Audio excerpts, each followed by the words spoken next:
you come across these individuals, and again, this is about the men, but I feel the need to say, if you find yourself on this list, humble yourself enough to be able to accept it for what it is and realize that you have some things to address. Just want to put that out there, but let's get back to focusing on the men. So, the man it's always everyone else who's wrong.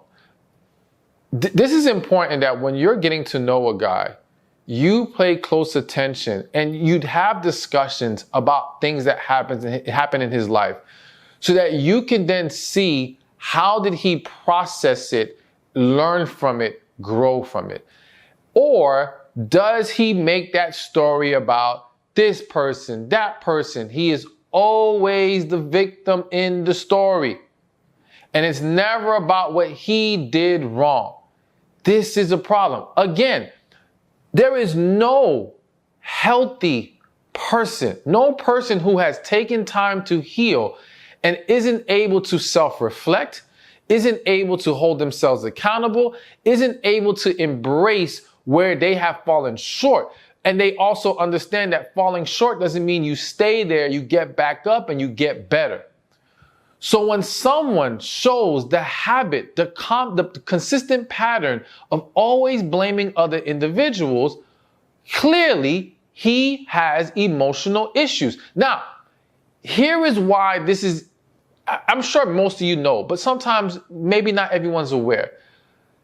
A big reason why you cannot overlook this is because you got to understand that if he's doing this with other people, he's going to do it with you.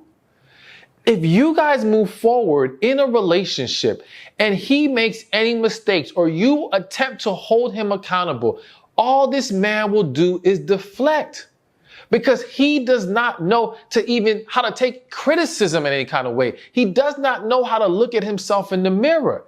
He has not evolved in that way as a man, as a human being.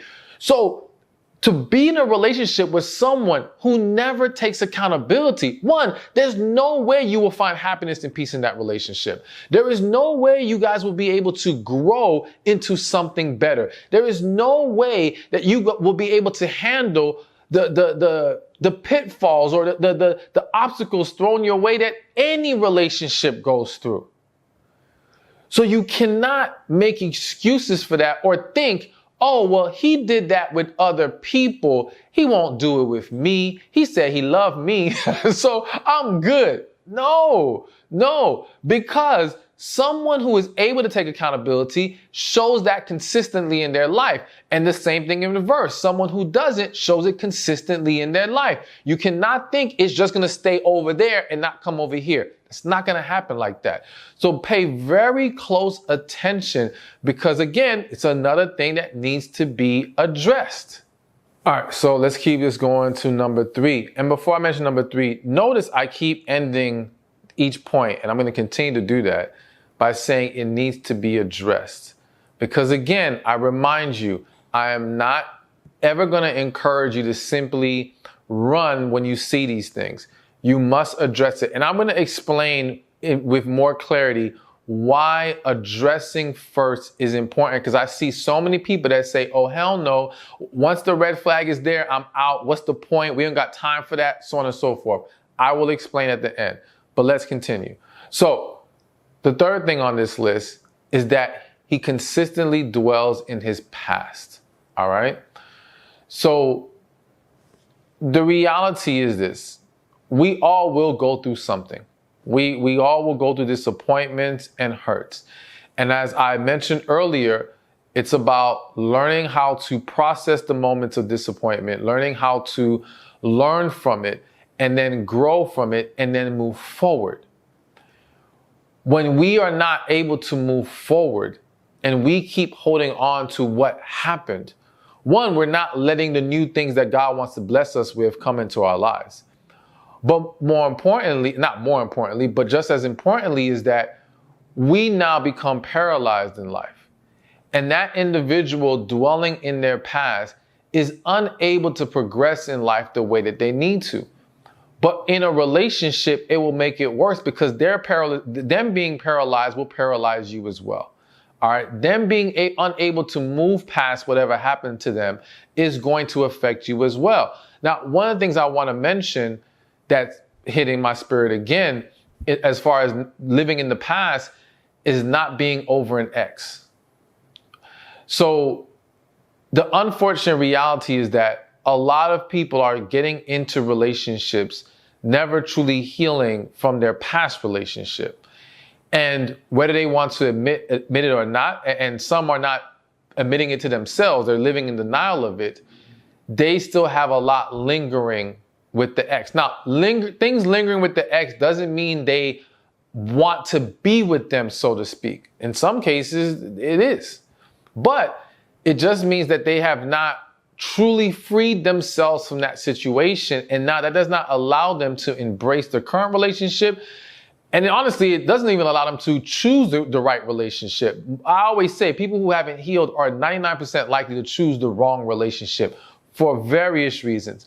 But getting back to this man still dwelling on his ex, I feel the need to say this.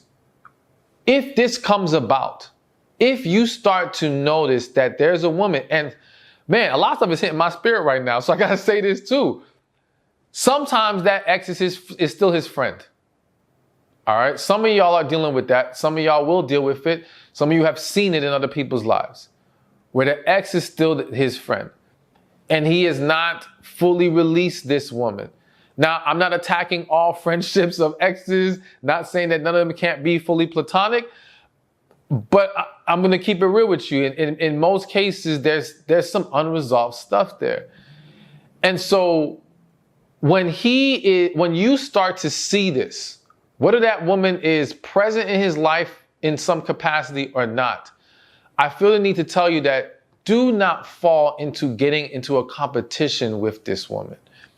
I think a lot of times issues like this are overlooked because the woman falls into the trap, the new woman falls into the trap of now, as I said, competing with this other woman. I'm not going to lose this man to her. I'm not going to let her think she's better than me, especially if that woman gave you a bad look, said something wrong to you. If she did anything to make you feel like she's not respecting you, it can be very easy for many to fall into the trap of battling her and now losing sight of the fact that this man has not handled his business.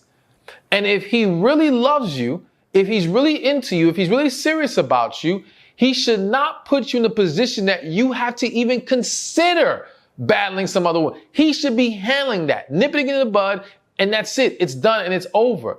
So I just had to mention that because it happens more than y'all think, all right?